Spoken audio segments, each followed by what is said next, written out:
Bienvenue à tous, c'est Charles. Aujourd'hui, je vous fais cette vidéo parce que je me promenais dans mon village et j'ai vu des datas qui avaient l'air intéressantes, donc je vais les partager aujourd'hui. Hem, donc, en fait, à la mairie chez nous, il y a un panneau avec le nombre de naissances depuis le début de l'année et le nombre de décès. Et je passe régulièrement quand je me promène par rapport à cet endroit-là, et je vois à chaque fois hein, comme quoi, ben, en fait, le nombre de naissances se stabilise et le nombre de décès fait que d'augmenter. Donc c'est pour ça que je voulais faire cette vidéo-là, parce qu'on dit toujours que le système de répartition est un Ponzi géant, ce qui est évidemment le cas. Mais aujourd'hui, on va appuyer ça avec de la data et on va en discuter parce que ça paraît intéressant de pouvoir poser le pour et le contre par rapport à cette info. Donc là, aujourd'hui, ce que je vous fournis comme information, c'est pas un tweet, c'est pas une déclaration politique, c'est juste de la data, hein, un tableau de bord de l'économie française, donc, sur lequel on va discuter et dans lequel on va voilà, faire le point par rapport à ce qu'il y a comme info. Ok, donc par rapport au tableau de l'économie française, par rapport à l'INSEE, aujourd'hui, on a une population au 1er janvier 2026 à 70 millions d'habitants à peu près, en gros. On voit qu'il y a quand même une croissance au niveau de la population au 1er janvier, donc une répartition par sexe. J'ai estimé ça à peu près à 0,25, donc en prenant des datas, on est à peu près à 0,25 de la population. Mais ce qui est plus intéressant aujourd'hui, c'est les composantes de cette croissance démographique. Donc aujourd'hui, on voit clairement que sur le sol naturel, on a une décroissance complète, hein, et sur le sol migratoire, bon, on a une stabilisation. Mais dans tous les cas, cette stabilisation, elle ne permet pas de compenser et pas de continuer à soutenir ce système-là.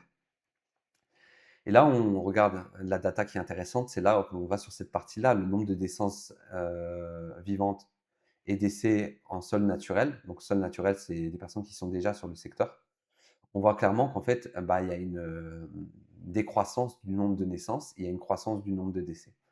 Et on voit que les courbes, elles se sont croisées. Donc, on voit qu'on est carrément à moins 6000 de sol naturel. Donc, c'est hyper intéressant de voir ça parce que ça, c'était des datas sur l'année 2025. Il serait intéressant de regarder sur l'année 2026 les datas qui vont sortir. Et on voit clairement qu'il y a une projection de la population. Donc, si ça continue comme ça, hein, 65,9 millions d'habitants, voilà, et 32% de la population qui sera âgée de 65 ans ou plus. Donc, compliqué d'avoir une population dynamique avec cet âge-là cette partie-là, cette répartition-là sur le pourcentage de la population. Donc là, actuellement, on se dit à première vue, tout va bien. On est à 69 millions d'habitants, donc 70 millions. On a plus 0,25% de la population. Mais là, la vraie question qui se pose, c'est la composition actuellement de la population. Ça veut dire qu'aujourd'hui, sur le nombre de décès, le nombre de naissances moins les décès, on est à moins 6000 en 2025. Et ça n'avait pas été négatif depuis 1945. Donc ça veut dire que depuis l'après-guerre, on n'a pas eu ce taux-là de naissance. Après, on a le sol migratoire qui permet de compenser actuellement. Donc, on a plus 176 000 personnes, ce qui porte désormais la croissance. Donc, si on n'avait pas aujourd'hui de sol migratoire, on serait dans une situation encore pire qu'on est actuellement. Donc là aussi, ce qui est important, c'est le croisement, hein, 645 000 et 651 000. Donc, le croisement dont je vous avais parlé, c'est moins 6 000. Ah oui, et point important, aujourd'hui, ce croisement-là, il n'a pas été depuis. Alors, le point le plus haut, en fait, sur les naissances, on était en 2010 et aujourd'hui, on a reculé. Les naissances, elles ont reculé de 24%. Et on pourrait se dire, ben, c'est peut-être parce qu'il y a moins de femmes. Et en fait, non, c'est pas du tout le cas. Ça paraît basique, mais aujourd'hui, il n'y a pas moins de femmes. Ça a même légèrement augmenté, hein. Ça a légèrement progressé le nombre de femmes qui ont entre 20 à 40 ans, donc qui ont l'âge de procréer. Mais en moyenne aujourd'hui, le nombre de femmes, en 2010, le nombre d'enfants par femme, c'était de 2 enfants. Et là, aujourd'hui, on est à 1,56. Donc là, clairement, là, je vous prouve avec des datas qu'il y a vraiment une baisse de natalité, quoi. Aujourd'hui, il y a deux blocs qui se rejoignent. Donc, on a 22% de la population qui ont 65 ans et plus, et on a 22% de la population qui ont moins de 20 ans. Donc ça aussi, au niveau de on voit qu'il y a une grosse disparité au niveau de la répartition de la population. Ce que cela implique. Au niveau de la retraite, hein, clairement, bah, il y a moins de cotisants pour davantage de pensions à financer. Au niveau de la fiscalité, ben, plus de santé et des dépenses à financer. Évidemment, bah, vu il va y avoir une population de plus en plus, âgée, bah, il y aura de plus en plus de pression, bah, sur tous les domaines de la santé et avec une population active proportionnellement plus faible, donc forcément une fiscalité qui va évoluer, pour les personnes qui sont, bah, qui travaillent et qui sont en train de payer ce système-là. Après le travail, aujourd'hui, on sait qu'au niveau de l'IA, il y a une forte, ben, il y a des personnes qui se font virer par rapport à ça parce que clairement, bah, leur boulot se fait remplacer par l'IA, même si on peut dire le contraire, c'est clairement le cas.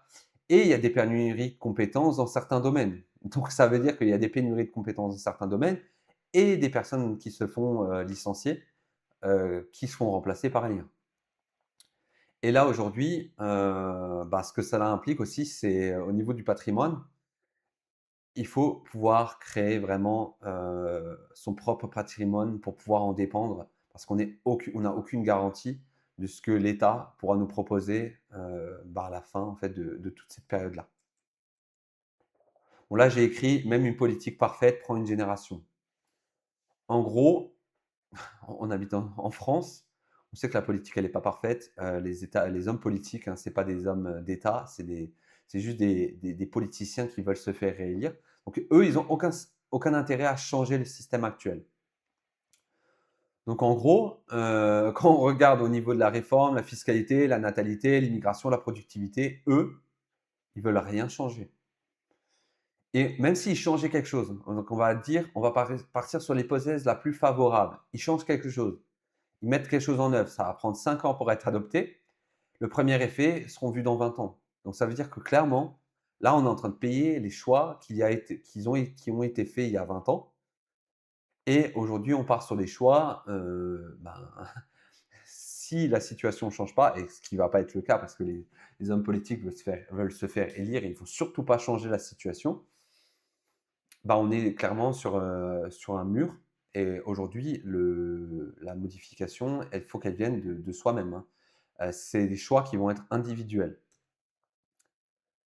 Là, il est important aujourd'hui de réduire ses dépendances. Donc aujourd'hui, il faut se poser la question de quoi vous êtes exactement dépendant.